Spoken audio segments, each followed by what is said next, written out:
Stroke के case में हर एक मिनट इम्पॉर्टेंट होता है because time is now brain. नमस्कार दोस्तों, मेरा नाम शेफ्ता खान है और आप देख रहे हैं स्टोरी मेकर्स।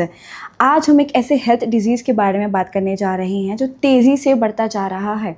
सही सुना आपने, स्ट्रोक आज इंडिया में मौत का सबसे बड़ा कारण बन चुका है और कहें तो चौथा सबसे बड़ा कारण बन चुका है। 18 लाख लोग हर साल इससे प्रभावित होते हैं और 4 में से 1 लोगों की जान भी जाती है। और इससे शॉकिंग बड़ी बात पता है क्या है?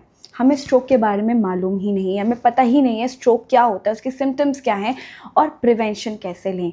इसी के लिए आज हमारे साथ जुड़े हैं expert doctor Sandeep Sharma, director at neuro intervention आया फैसिलिटीज़ मोहाली।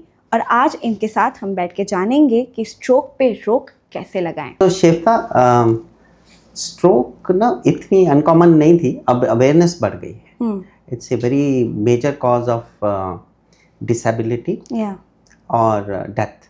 और स्ट्रोक जो है वो ऐसे होती है कि ब्रेन, एक सर्कुलेशन चल रहा है ब्रेन का लगातार, और बिकॉज ऑफ सम रीज़न अगर वो सर्कुलेशन टेम्परेरीली किसी भी पार्ट का रुक जाए तो वो पार्ट काम करना बंद कर देगा ब्रेन का, और उसका करस्पॉन्डिंग बॉडी पार्ट बंद कर देगा। So this sudden stoppage of blood supply to a part of brain, और वो जो बॉडी में मैनिफेस्ट करता है कोई एक फंक्शन बंद होने का सडनली, उसको स्ट्रोक कहते हैं जी। तो ये stroke is a very common cause जी। कुछ कंट्रीज जैसे चाइना, वहाँ तो ये one of the leading cause of death है। बिल्कुल। इंडिया में also it is fast getting noticed. It is 4th leading cause of death these days in India. Western world में थोड़ा सा ज्यादा लेस कॉमन है, चाइना में ज्यादा कॉमन है। It's not uncommon, very common, but the leading cause of death in China, that side of the world, is stroke जी। Sir, stroke किसी वार्निंग के साथ तो आता नहीं है, तो ऐसे क्या साइंस हैं जो एक पेशेंट ने इग्नोर नहीं करने चाहिए जो एक स्ट्रोक का एक कारण हो सकते हैं? देखो, स्ट्रोक बाय एंड लार्ज ये ठीक बात हो सकती है कि ये किसी कारण या ये मैनिफेस्ट नहीं करते, पहले पता नहीं लगता, but then there are some signs, warning signs, और उनका नाम भी है, जैसे वार्निंग हेडेक। अच्छा, उनका नाम भी यही है, वार्निंग हेडेक या sentinel headache. That means this is a, तो अगर वैसा कोई हेडेक हो एकदम लाइटनिंग छोटा सा और आप ठीक हो, do not leave it unattended. Go to a doctor, get yourself investigated. But hemorrhage का ये manifestation है, sudden severe headache, वो hemorrhagic है। But larger stroke is because of blood stoppage, खून के रुकने से जो हो रहा है, जो 80-85% stroke वो represent करता है।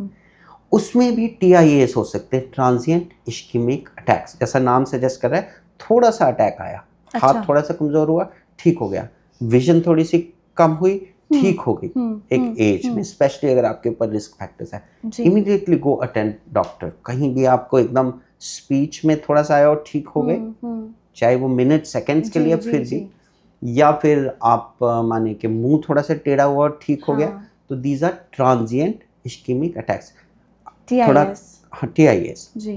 तो ये अगर हो रहा है, ये सडन सीवियर हेडेक हुई है जो वर्स्ट हेडेक टाइप की है और ठीक हो गई है, तो इनको एक को सेंटिनल हेडेक कहते हैं या वार्निंग हेडेक कहते हैं, तो वो हेमरेज की तरफ इंडिकेट कर सकती है। और दूसरा ट्रांजिएंट इश्केमिक अटैक है जिसमें दर्द नहीं होगा, बट एक फंक्शन बॉडी का ट्रांजिएंटली कम हुआ है।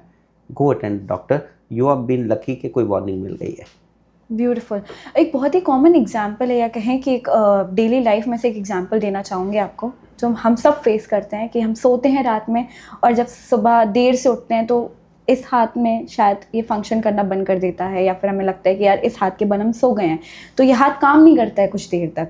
तो क्या हम इसको नॉर्मल समझें या हम एक स्ट्रोक का कारण समझ सकते हैं? देखो, आपने एक जनरल बात करी है, so if you are a young healthy person और सोने के कारण आपका पेरिफेरल नर्वस सिस्टम की कोई नर्व दब गई है, तो वो अलग बात है जी, वो स्ट्रोक नहीं है, वो पेरिफेरल नर्वस सिस्टम है। अगर सेंट्रल नर्वस सिस्टम का कोई ऐसी प्रॉब्लम होगी, वो अलग टाइप की होगी। इसमें आपको कोई पॉजिटिव या नेगेटिव सेंसेशन होगी हाथ में, अगर पेरिफेरल नर्वस सिस्टम है, तो you might have tingling sensation या बर्निंग सेंसेशन, जो भी है, और वो धीरे धीरे ठीक हो जाती है। उसको स्ट्रोक नहीं बोलेंगे, वो पेरिफेरल नर्वस सिस्टम है। कॉर्ड और ब्रेन के बाद की कोई नर्व कंप्रेस हुई है सोने के कारण, चोट के कारण, ट्रांजिएंट किसी भी कारण से, या कई बार टॉक्सिन्स के कारण, या वो उसको नहीं कहते स्ट्रोक। स्ट्रोक है अगर आपकी ब्लड सप्लाई ब्रेन की, जो सेंट्रल नर्वस सिस्टम है ब्रेन और कॉर्ड, अगर उसमें कोई दिक्कत आई है सर्कुलेशन में, और वो सर्कुलेशन इतना कॉम्प्रोमाइज हो गया है कि वो ब्रेन का वो वाला पार्ट जो उस पर्टिकुलर खून की सप्लाई से फीडिंग ले रहा था और वो रुक जाता है, तो करस्पॉन्डिंग बॉडी पार्ट जो रुकेगा सेंट्रल नर्वस सिस्टम से, उसको स्ट्रोक कहते हैं। All right. Thank you for clearing the difference actually. See, you talk to an expert, Of he'll go course. into details. Of course. But for normal public, अगर आपको risk factor है और कोई हाथ पैर सोने के टाइम वीक हुआ है, उसे वेकअप स्ट्रोक कहते हैं। और वो wake up stroke is very important to immediately recognize and attend to, क्योंकि आपको पता नहीं कितना टाइम आपका निकल चुका है। बिल्कुल बिल्कुल करेक्ट। वो वेकअप स्ट्रोक अलग है। सो रहे थे।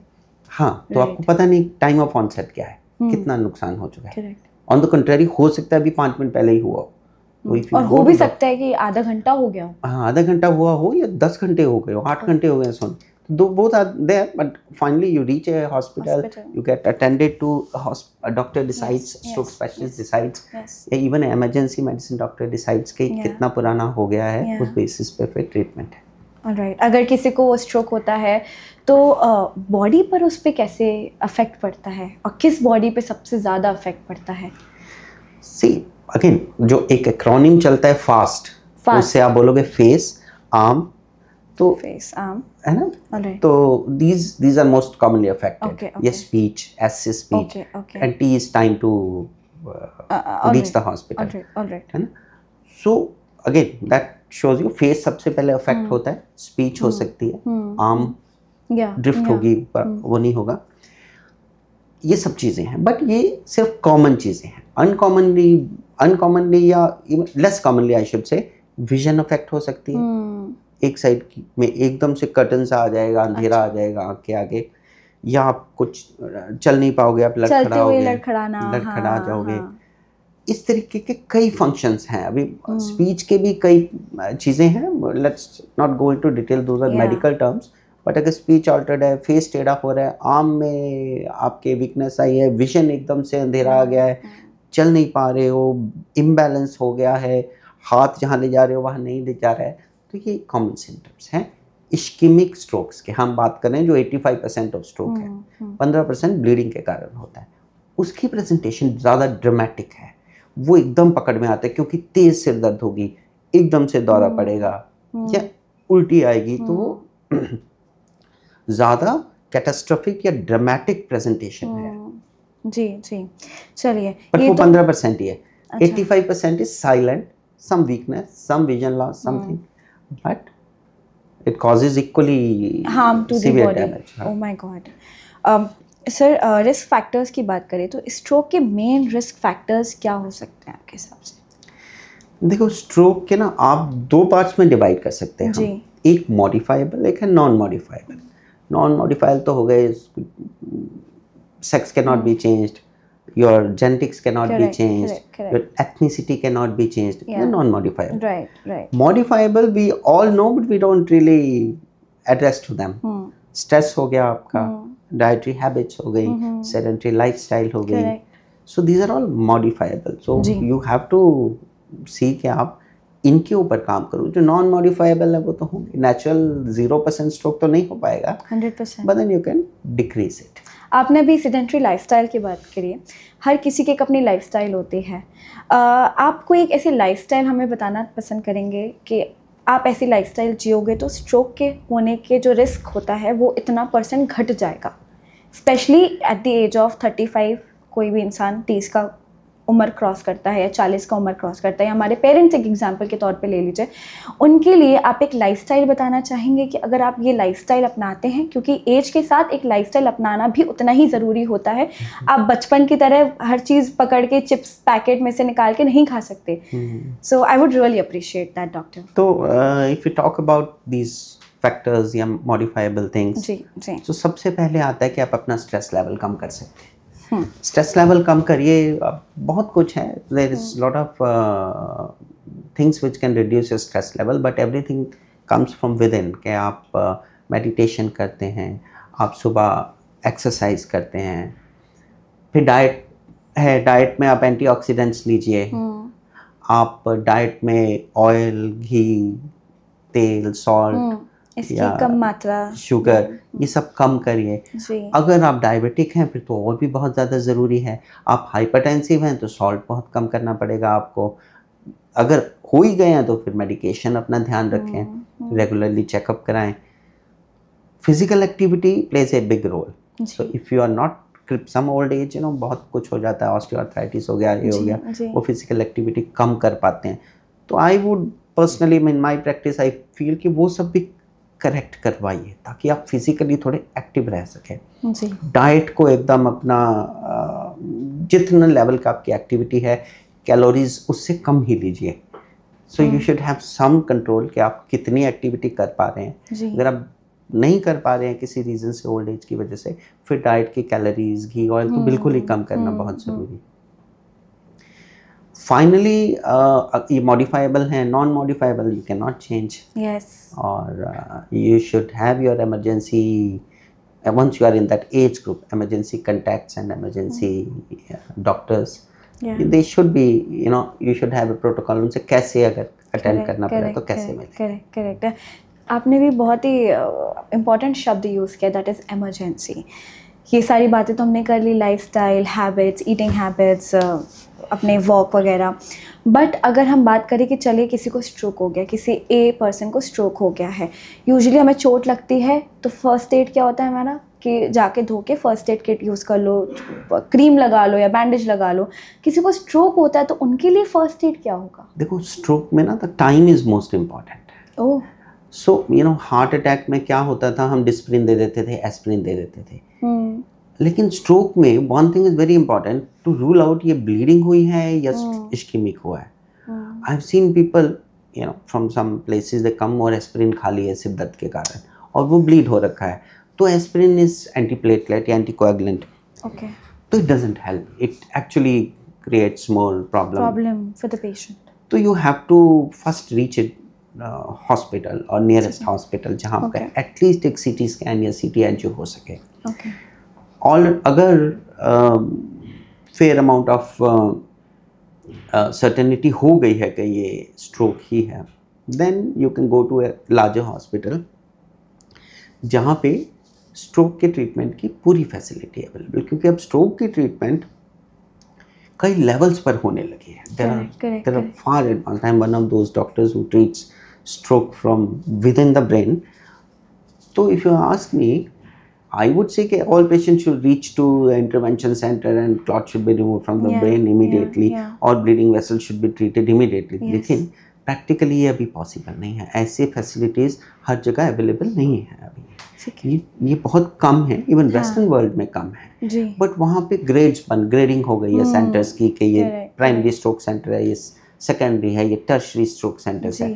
इंडिया में we still have to achieve those milestones, but हमें ये चाहिए कि लोग इतने एजुकेट हो जाएं कि उनको पता लगे, आपके ज़रिए, कि उन्हें पता लगे कि हमें अगर स्ट्रोक हो गया है तो what all facilities are available in a nearby hospitals. Yes. हाँ, and the nearby hospital should know how quickly they should refer the patient to more advanced center if there is a critical intervention situation required. Correct. ये सवाल मेरा उन लोगों की तरफ से है डॉक्टर जो ये पूछना चाहते हैं कि हॉस्पिटल जाना ज़्यादा ज़रूरी है या स्ट्रोक रेडी हॉस्पिटल जाना ज़्यादा ज़रूरी है?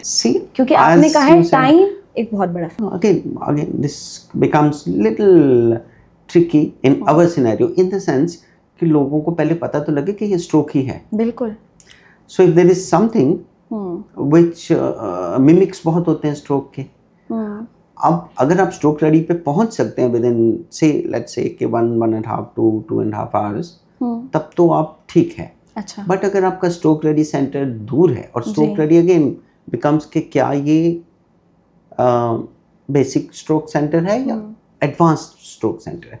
देखो, स्ट्रोक की एक ट्रीटमेंट है मेडिकेशन से, आप ड्रग देते हो, थ्रोम्बोलाइज करते हो, और क्लॉट खुलने के कुछ चांसेस ये प्रोसीजर्स हैं stroke treatment. This is just a medication. It comes with small risk of bleeding in brain, but of course somebody has to do a CT scan and do a CT angiography या MR angiography or something. उसके बाद जब हम देखते हैं तो फिर हम एडवांस सेंटर की बात कर सकते हैं कि ये वेसल ब्लॉक है, इसको हमने मैकेनिकली खोलना है। सबसे पहला स्टेप होता है, अगर आप 4.5 घंटे में पहुंच गए हैं, कि आपको एक क्लॉट बस्टिंग मेडिकेशन दी जा सके। ओके। पर उसके लिए हेमरेज रूल आउट करना ज़रूरी है। Okay, alright. This is 4.5 hours. So if you are close to such a center, जी, and if it takes only 2 hours, then go there. Otherwise, go to any center which has at least basic CT scan or those जी, kind of facility. Doctor, जो stroke है वो तो मैंने जैसे पहले भी बोला है कि वो किसी वार्निंग के साथ तो आता नहीं है। ऐसा तो है नहीं कि रात में आपको लगे कि आपको वॉमिटिंग हुई और सुबह होके स्ट्रोक हो गया हो, ऐसा तो होता नहीं, एकदम से होता है जैसा आपने भी अभी बताया।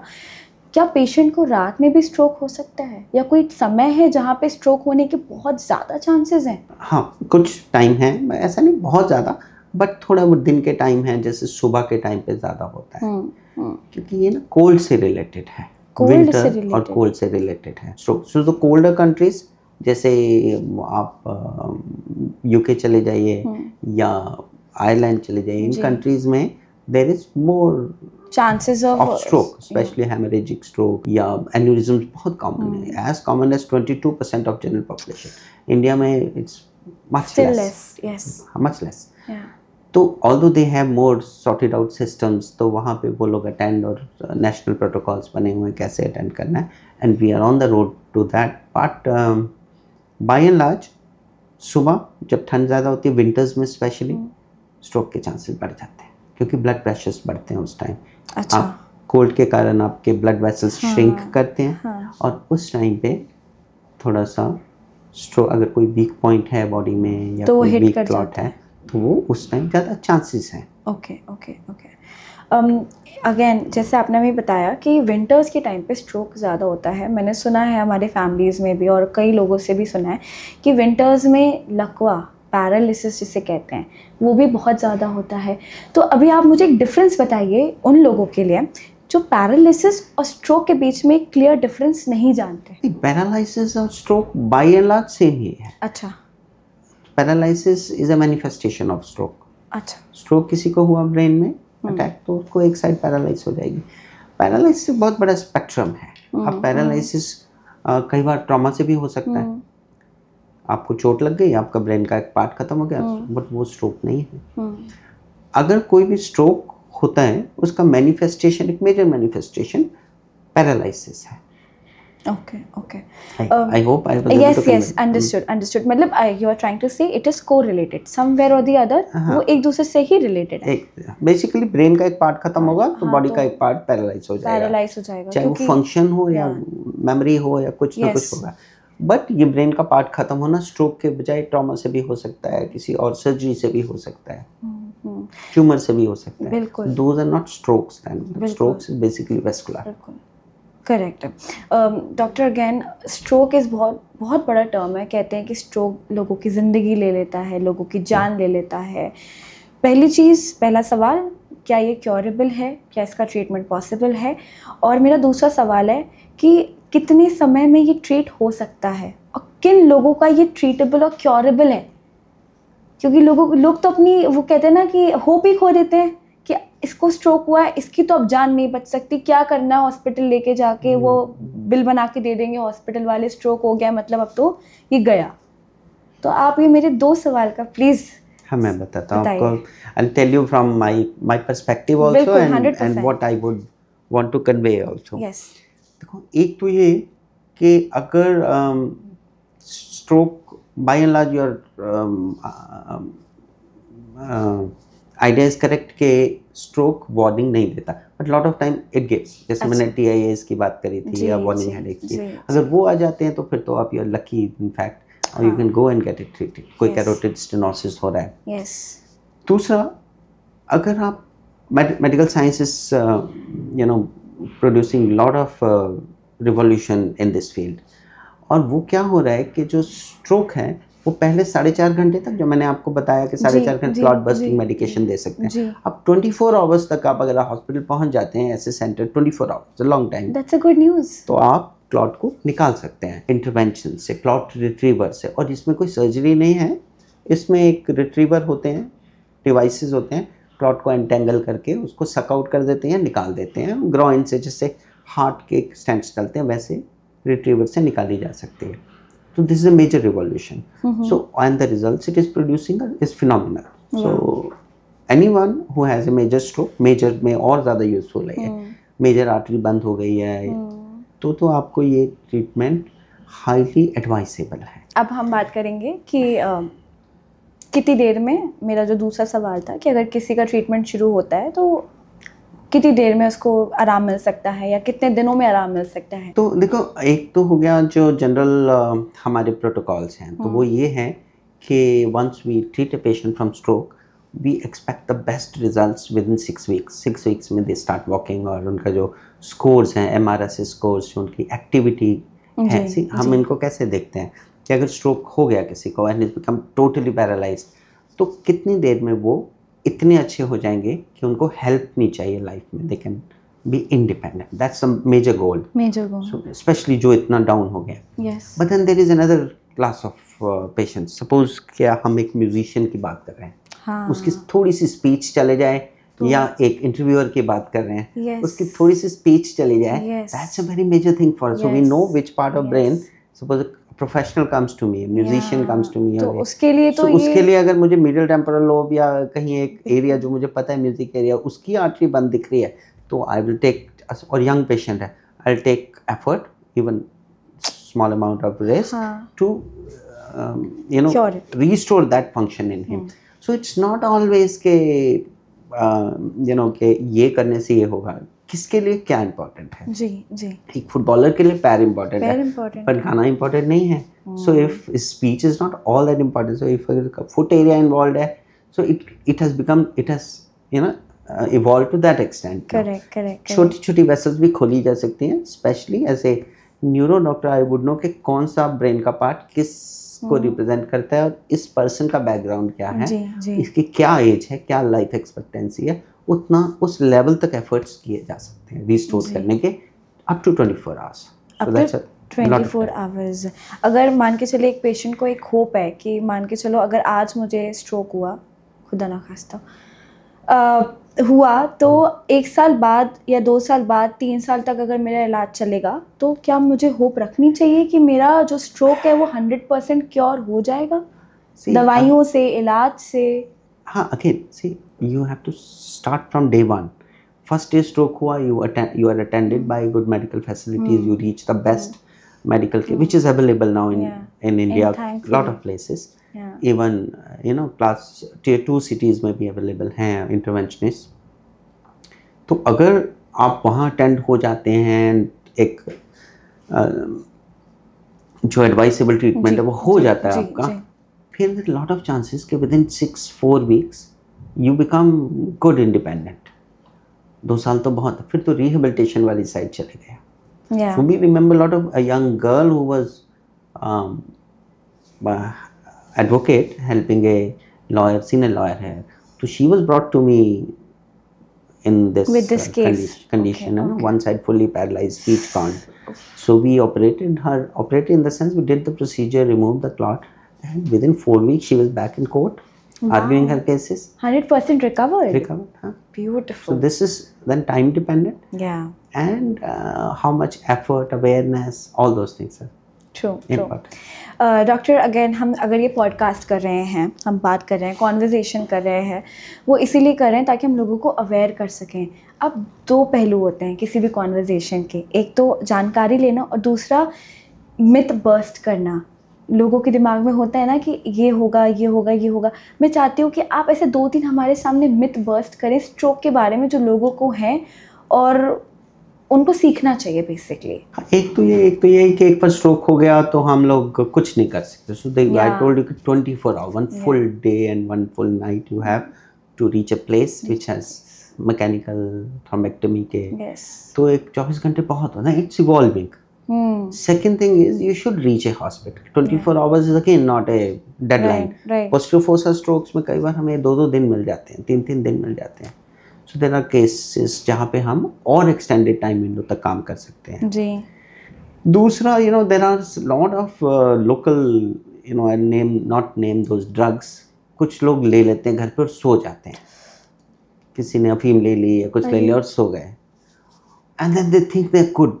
अब वो होता ये है कि अफीम of course has sense of wellbeing का, और दूसरा मैंने आपको बताया TIAs होते हैं जो ट्रांजिएंट इस्कीमिक हैं। ट्रांजिएंट इस्कीमिक अटैक अपने आप भी ठीक हो जाता है। अब 2 4 5 ठीक हो गए, that produces a myth in people that ये अफीम से ठीक हुए या किसी और दवाई से हुए और ऐसे। Wonderfully mentioned. So those things have to be stopped. आपने ले भी लिया, आपका है तो come to hospital at least. Don't sleep off your 24 hours of golden period. Correct. So वैसे भी वो उससे नींद आ जाएगी तो आप सो जाओगे और सेंस ऑफ वेलबींग आ जाएगी, नहीं मैं ठीक हूँ, और बाद में you will end up with like, and then some quacks are also there. So I'm not denying कि they should not practice, but एक stroke एक attack है, so they should reach a good medical facility in time. बाद में आपने जिससे लेना है फिजियोथेरेपी, जिससे लेना है रिहेबिलिटेशन, वो ले सकते हो. Don't lose time while it matters. 100%. World stroke day पे आप क्या कहना चाहते हैं? आपके लिए ये दिन कितना इम्पोर्टेंट है as a doctor, as a practitioner, as an expert? I would rather say world stroke day पे आप लोगों को क्या बताना चाहते हैं? देखो, we been trying to spread awareness. तो वर्ल्ड स्ट्रोक डे से बेटर क्या होगा time to attend to our patients. We get lot of messages from patients this day, and we want to spread the message that don't lose time.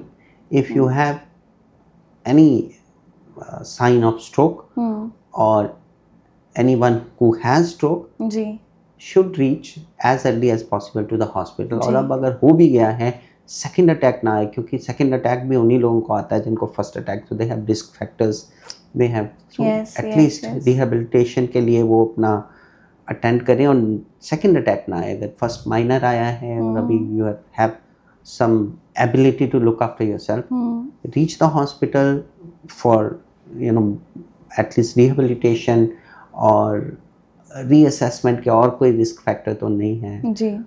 और अगर आपको fresh stroke आपके आगे पीछे भी किसी को हुआ है, reach a hospital quickly, get an opinion कि अगर कुछ हो सकता है, then it's up to you कि आप उसको कैसे करवाते हैं या कैसे डिसीजंस होते हैं डॉक्टर की कंसल्टेशन से. But get this thing into your life. अगर रिवॉल्यूशन हो रहा है साइंस में, मेडिकल साइंस में, तो you should not be deprived of that. 100%.